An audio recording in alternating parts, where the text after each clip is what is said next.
guys, so welcome to Not Another Whiskey Podcast. This is a quick 30 minutes with, and Daz and I are sitting in the world famous Highlander Inn in Craigellachie.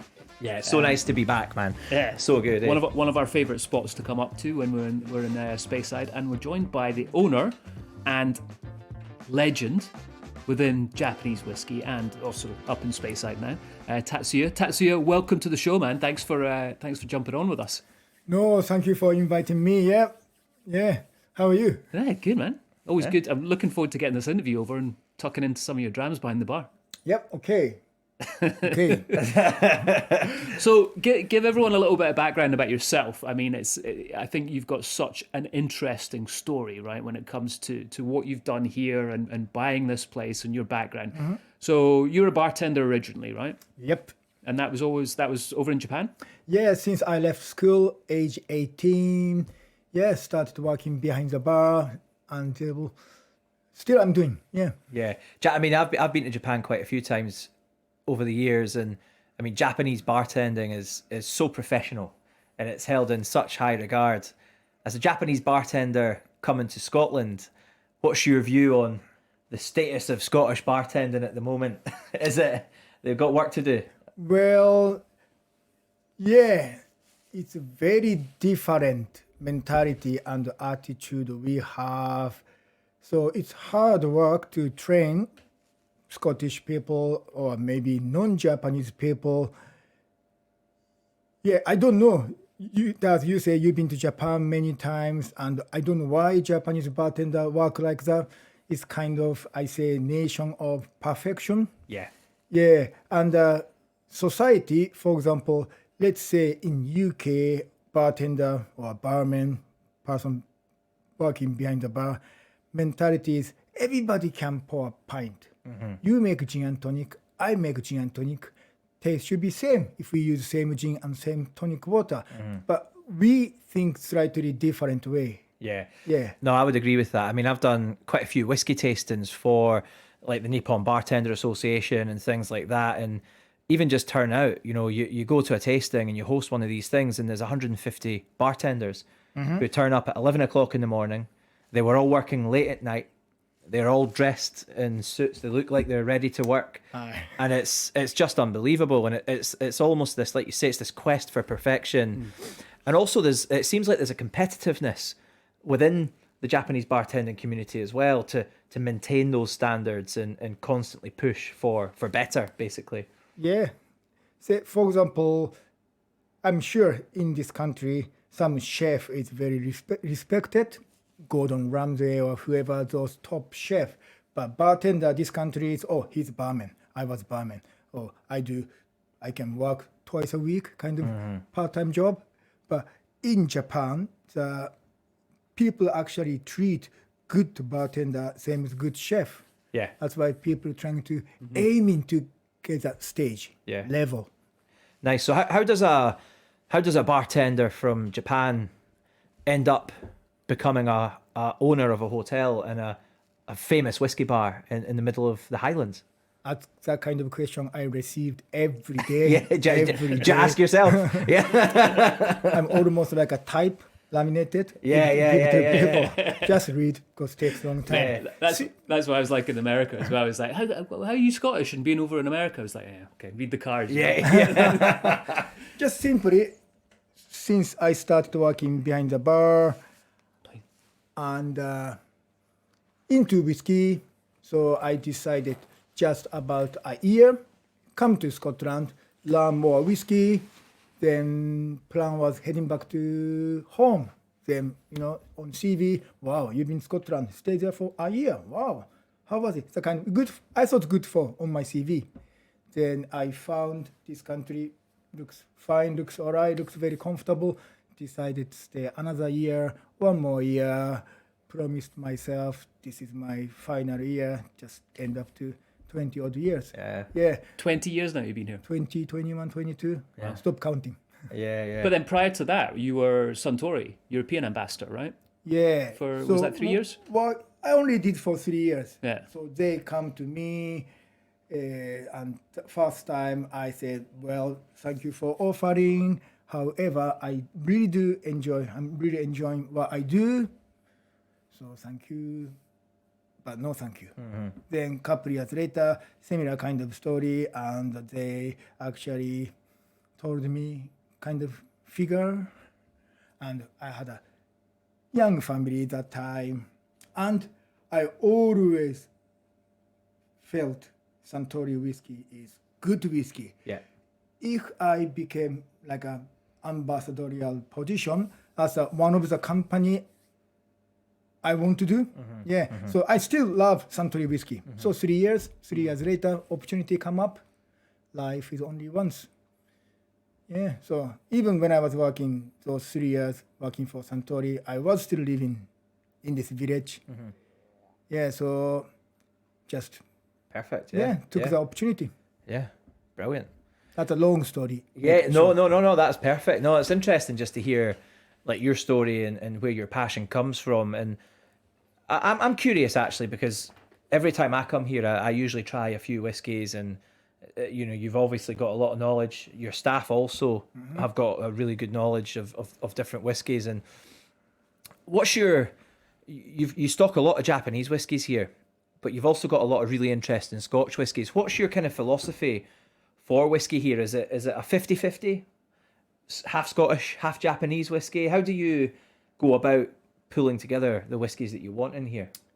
Well, obviously, this is not biggest whiskey selection in the world. No. Even big hotel across the road, they stock more than us, twice more than us. So we only stock here just around 300 whiskey.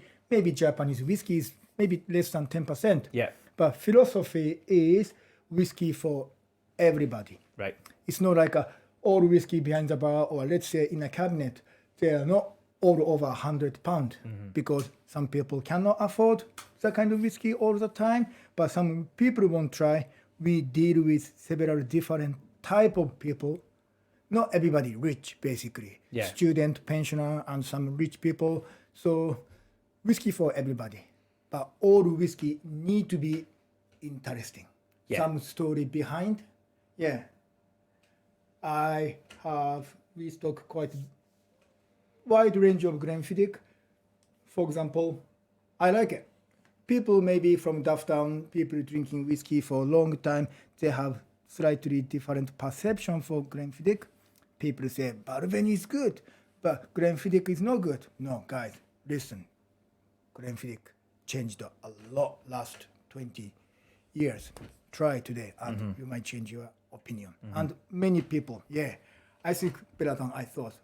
I like it. Yeah. But 20 years ago, I thought Glenfiddich was no good.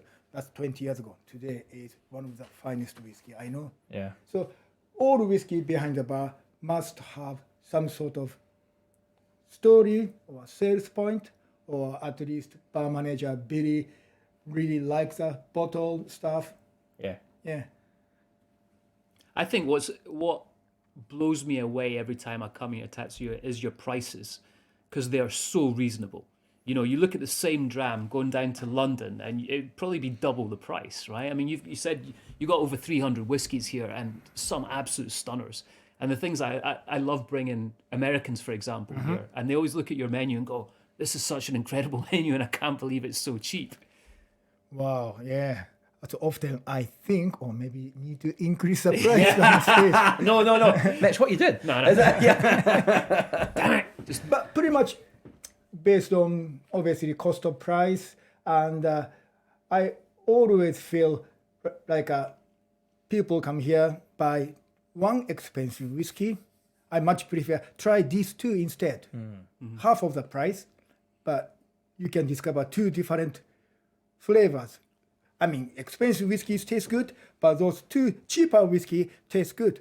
Yeah. Yeah.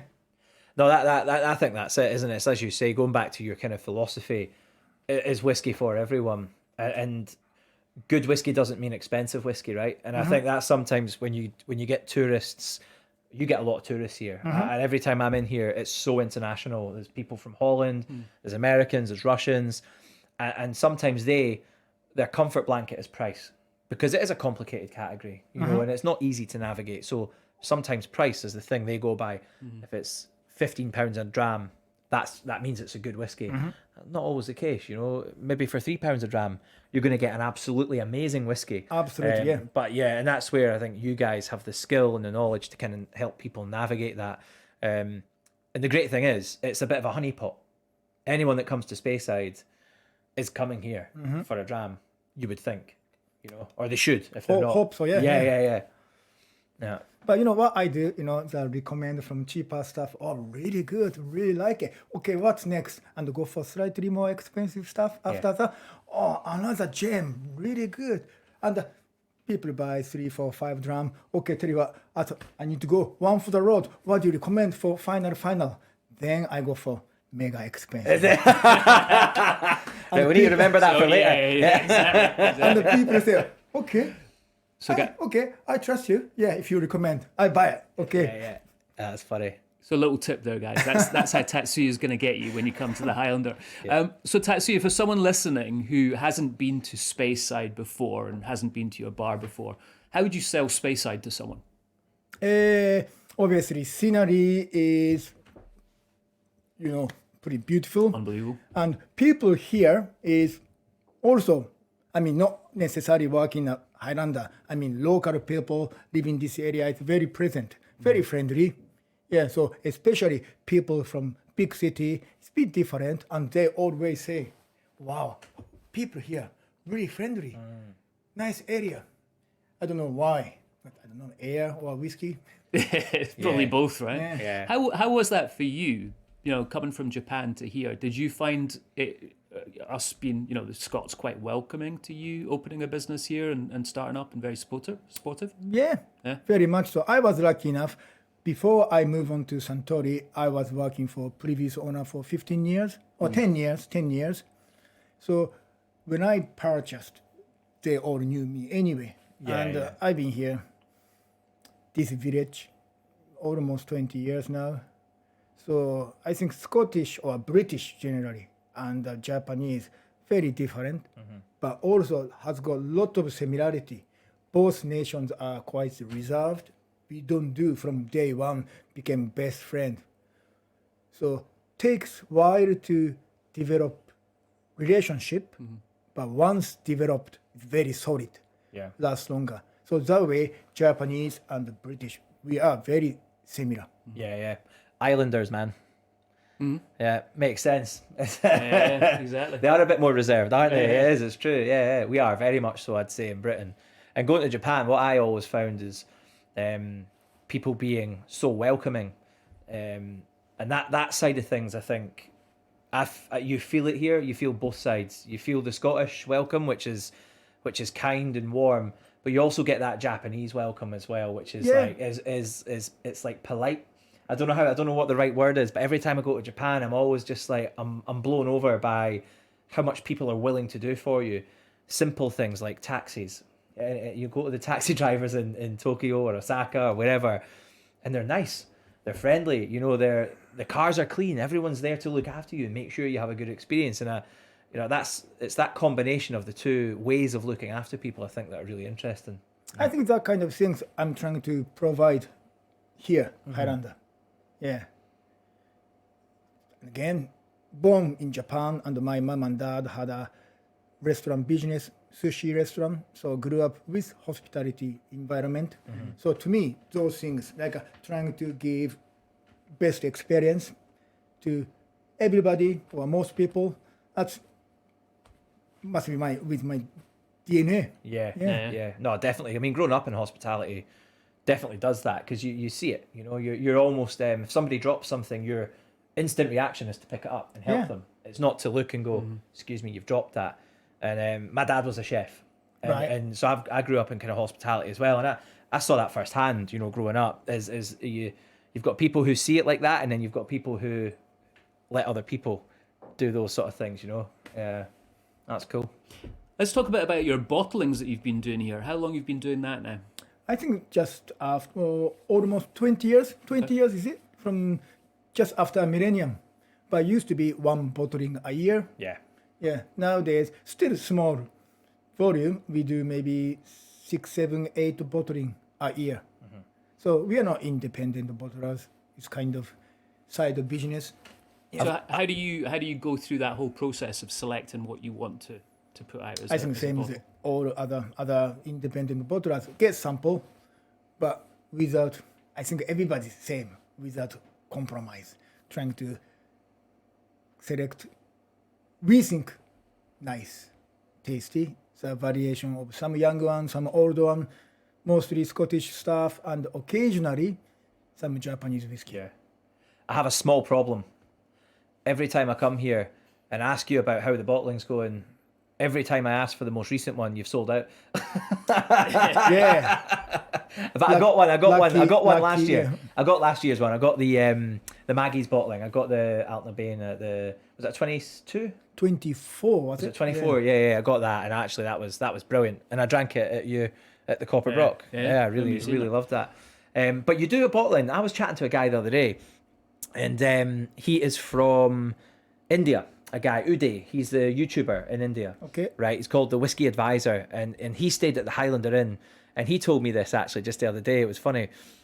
When you stay here, you get access to one bottle. Is that right? You have to be a resident to buy a bottle of, was it a Japanese whiskey? Was it a Yoichi? Chichibu. That was it. Yeah. We did. Tell you what, I can tell. Chichibu, we can select cask every 2 years. So first year, as you say, because demand is too high, how can we promote this whiskey? Okay, you must stay in a Highlander to purchase a bottle. That's we did the first one. And second one we did, you need to run the dramathon. Ah, brilliant. Yeah. So you need to show me the certificate, entry certificate, because that year Tokyo Olympic, originally 2020. So Olympic, I'm runner myself, dramathon, whiskey, Highlander. Oh yeah, you need to run the marathon. But obviously, the bottling is limited, 200 bottles all total. So not everybody happy. Yeah. Some people are extremely unhappy. Yeah. Because they couldn't get a bottle. And some people come to me, that's not fair to do that. What do you mean? You need to do raffle, right? Just he thinks that's fair way to sell or promote whiskey. I don't know. I kind of disagree. Yeah. It's all up to me. Yeah. It's up to you. It's your bottles, right? Yeah. So third one coming sometime this year. Lot of inquiry. I don't know they like Chichibu or they like whiskey. Honest opinion. Possibly some people loves money more than whiskey. I think this is you've told me this before, and Yeah. you don't want to see these bottles going into the auction market immediately after, because it's not why you've bottled them, right? Yeah. Founder of the distillery, Ichiro Akuto, is a good friend of mine. So himself and his team made the beautiful liquid and spoke to Ichiro. He want people to try, enjoy. And some people said, well, I'm not so keen. That's fine, yeah. But they made whiskey for enjoy, drinking. Right? So he much prefer open one day. So enjoy the whiskey. Yeah. So third bottling is coming sometime this year. I decided to promote bottled for Highlander Inn for friends of Highlander Inn. What do you have to do? I've got an idea. Need to be my friend. Yeah. Now, can we add something else on? Make them swim from the Gillies hut at McAllen to the Highlander Inn down the Spey. Well, if someone in die, February. if someone die, all people blame me. Maybe end up to court. So if someone come to me, oh, can I buy? Who are you? Do I know you? Are you friend of Billy or Kathy? Or, I don't know you. Yeah. Oh, sorry. You are not qualified. I love that. And you're not dripping wet. Yeah, exactly. Yeah, you haven't done a physical challenge. Brilliant. So, Tatsuya, when was the last time you were over in Japan? Obviously, with COVID, that must have kind of hit you a little bit. 2 years ago. 2 years ago. February, March, I went back to Japan twice. So, yeah. And what does that look like when you go back there? Do you catch up with family over there and you stay there for a while? Or And February time, I went back to Japan for almost 2 weeks or 10 days. But second time in March, I just went back for 4 days, just business. Right. Yeah. So Because you've got Highlander in Japan, right? in Tokyo and Chichibu. Yeah. So I've been to the one in Tokyo, All right, okay. but I've not been to the one in Chichibu? No. Oh, you must go. Yeah, I've seen pictures. You showed me pictures. Aye. It looks amazing. Looks really good. Yeah, yeah. So how does that look over there? Is it the same setup as here? It obviously doesn't look like a Highlander in Kurigerahi, different building, but looks good. But similar things is they serve interesting whiskey, they offer, and good beer and good fish and chips. Yeah. My wife been to Highlander in Chichibu once, twice, including Highlander in Tokyo, and she said, I think it tastes better than Highlander in Kurigerahi. Really? Oh. So is it don't the like same that. ethos? Is it a fusion of Scotch and Japanese culture completely? Chichibu is converted over 100 years old traditional building. Yeah. So looks very traditional Yeah. from outside, but once you step into one side is like a modern British pub. Maybe you find in London or a big city, but if you look at other side, wow, still Japanese. Japanese small bar kind of. No, the Japanese traditional like a restaurant kind of. Ah, the restaurant. Okay, right. So Yeah, yeah. the wee garden inside of the building and the okay. tatami mat, everything. Lovely. Yeah. Very cool. Very cool. That's our next trip, Mitch. Indeed. Sorted. With Tatsuya. Yeah. Definitely. Yeah. I'm up for it. You can be our guide, mate. Yeah. I think we'll be in good hands. So, just quickly, this might be a can of worms that I'm opening here, but what's your opinion on the state of Japanese whiskey right now? Tasty, obviously, and to be honest, just not producers' fault. Maybe going back to those flipper kind of conversation, people buy, sell, online auction. Yeah. So sometimes I really wonder they like Japanese whiskey or they like money. So it's shame. It's meant to be drink, open, meant to be maybe share with friend, have a good time. But people who buy those bottling today, just don't know. Yeah. That's sad. Yeah, because the prices are high. Eh? I mean, I remember when Kurosawa came on the scene, and you could buy the rebottled stuff, you know, after the closure of the distillery and things, and you could buy that for reasonable prices. And actually, at the time, people said it was quite expensive. But if you look at the prices now, the prices are 10, 15, 20 times what they were sold for originally. And you see that even with the Suntory whiskies as well, you know, trying to get hold of some of the malts. It's almost impossible, right? I mean, it's... I know. Yeah. Crazy. And the people look at, you know, how much do you charge for the... If people find the unopened bottle behind the bar. Oh, it's not open. I said, no, yeah. How much is the bottle? We don't sell by the bottle. How much is a shot? Be expensive, £20. So how much tot you can get from the bottle? 28. So if I buy that 20 old drums, do you sell to me? Well, I understand what he's saying, but that's same as like a sale by the bottle, and the bottle possibly never open again. Yeah. So that's against my principle. So that's fine. Yeah. You can have 28 shots of our Yamazaki 18, no problem. But I'm going to open the seal. Yeah, exactly. And then you can crack on. Yeah. And I'm going to watch you drink them all as well. And what is it? The other day, while ago, long time ago, two boys, Danish boys, brother, living in Hong Kong, and spotted one bottle unopened. And that kind of conversation for 5 minutes. Please sell, no. So I thought this is never end. So front of those two boys, I just opened. Oh, what have you done? I love it. I said to you, we don't sell by the bottle. So they bought 2 drum each. That's cool, man. So Tatsuya, Desert Island Drams, you're allowed 1 Scotch whiskey and 1 Japanese whiskey. What are you going to take? I just take 2 bottles of water with me. Whiskey makes me thirsty, yeah. That's it, you're going to avoid that question by saying that? Yeah.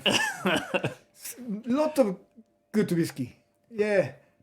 I want to take Yamazaki. I want to take Highland Park. I want to take, Longmont, Springbank. So 2 bottles is me. So I just take 2 bottles of water instead. Yeah, that's funny. I mean, what about you? You must have tried a few Japanese whiskies. Yeah, I would love to sit down with with Tatsuya and just go through a load more. I think for me, Nika has always been like one that I've kind of rated, and I think it's because I got more of a Scotch whiskey characteristic in the finish. I always find it a lot longer in the finish. I know a little bit about Japanese, but obviously not enough. But that was my general thinking on Nika. People tell me what's the difference those two between Scottish and Japanese whiskey.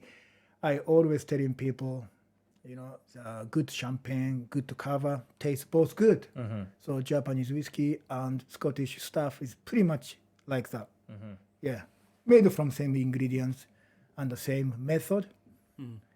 And some people say, no, Japanese whiskey tastes different. I can tell. This is very Japanese. Come on, whiskey from this country, one from Macallan, one from Islay, both Scotch, American people say. Yeah, Scotch. But taste both pretty same. Yeah. Tatsuya, so nice to see you. Yep. And thank you so much for having us. It's really interesting actually just hearing your views, because every time I come in here, you're always very busy. There's always customers flying around. You've got lots going on. So it's really nice to catch up properly and hear a little bit more about your thoughts on Japanese, on Scotch, and a little bit more about, you as a person as well. It's really interesting. Yeah. And the good thing is, Daz, we've timed this so that the Highlander is just about to open up. Yeah. So now we can enjoy some drams and a couple of beers here. I look forward to it. Tatsuya, you're going to be kicking us out in about 3 hours, bro. No, but guys, make sure you check out the Highlander next time you're in Speyside. Check out the website, which is, Tatsuya? www.whiskyin.com. Whiskyinn.com. INN. Yeah, and also to stay posted on the bottlings and stuff that the guys are putting out, follow the Highlander Inn on Instagram, and you'll hear a lot more about what's going on up here in Speyside. And we've been posting a load of stuff on the Highlander as well, so you can check out our Instagram to see all the stuff there. But Tatsuya, thank you again, man. Great to see you, buddy. Thank you for having me today.